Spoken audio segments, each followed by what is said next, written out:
It's 329 BC, and an exhausted Macedonian army stands on the southern bank of the Jaxartes. Today, we know this as the Syr Darya, a massive river cutting through Central Asia. Across that rushing water, Alexander the Great's men are staring down a new threat. Waiting for them on the northern bank are 15,000 Saka horse archers. These were Scythian nomads, expert riders who used the river's width as a shield while they shouted taunts at the Macedonian infantry. The Saka even sent an ambassador across the water to deliver an arrogant warning directly to Alexander. He told the king to turn back, cautioning that even the lion has sometimes been the food of the smallest bird. Alexander had spent years dismantling the Persian Empire. But here, the combination of a wide river and a highly mobile foe created a tactical stalemate that threatened to stall his eastward expansion. The scale of the crisis becomes clear when we look at the map. While Alexander is pinned at the Jaxartes in the north, revolts are spreading through Sogdiana and Bactria in his rear. These uprisings were led by Spitamenes, a local warlord attacking Macedonian garrisons. Zooming in on the northern border, the tactical problem is obvious. The Saka are nomadic horse lords, relying on hit-and-run mobility to evade heavily armored infantry. Alexander's geographic disadvantages were also mounting. He was operating in a barren landscape with no timber to build boats, and his standard bows lacked the range to strike the opposite shore and clear a landing zone.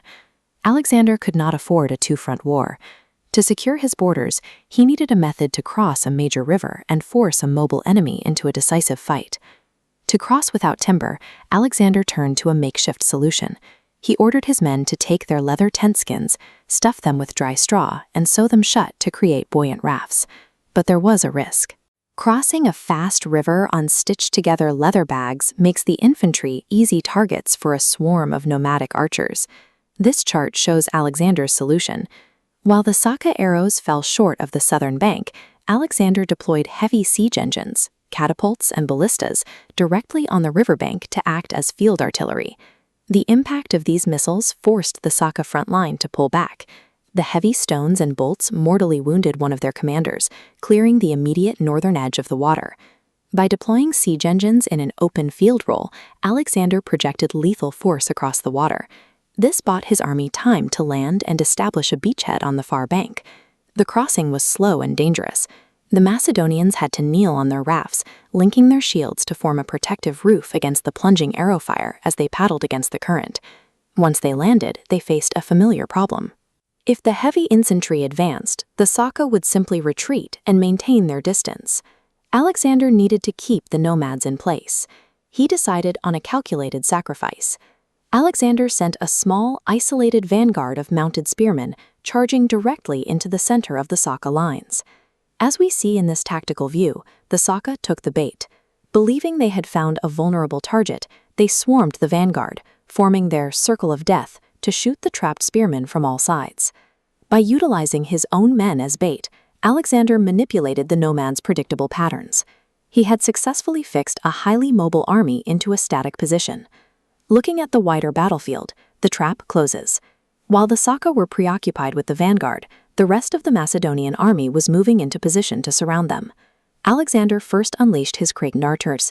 These were elite mercenary bowmen who began raining suppressing fire into the distracted Saka flanks. Next came the anvil, the phalanx. This was a dense infantry block armed with 18-foot pikes that pushed forward to cut off the nomads' escape routes to the river. Finally, Alexander delivered the hammer blow. He personally led his companion cavalry in a high-speed wedge formation right through the enemy's center. This coordination of infantry, missiles, and cavalry systematically dismantled the Saka formation. Alexander turned their reliance on mob-style encirclement into a trap they could not ride out of. The Saka lines broke. By the end of the day, over 1,200 nomads were dead, including their commander, Jaxartes. Alexander immediately attempted to pursue the fleeing survivors deep into the steppes to prevent the army from reforming, but a historical complication halted the chase. Alexander was forced to stop because he contracted severe diarrhea after drinking untreated water from the Jaxartes. Even at his most successful, the realities of ancient campaigning remained. Disease and the environment were often the only forces capable of slowing his advance. After recovering, Alexander made a strategic calculation.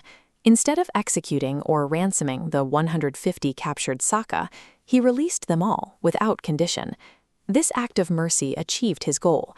It demonstrated his military dominance while offering a path to peace, effectively securing the northern border for the remainder of his campaign. With the nomadic threat settled, Alexander turned his army back south to confront the rebellion of Spitamenes and finish the conquest of Central Asia. The Battle of the Jaxartes stands as a demonstration of technical adaptation and psychological manipulation.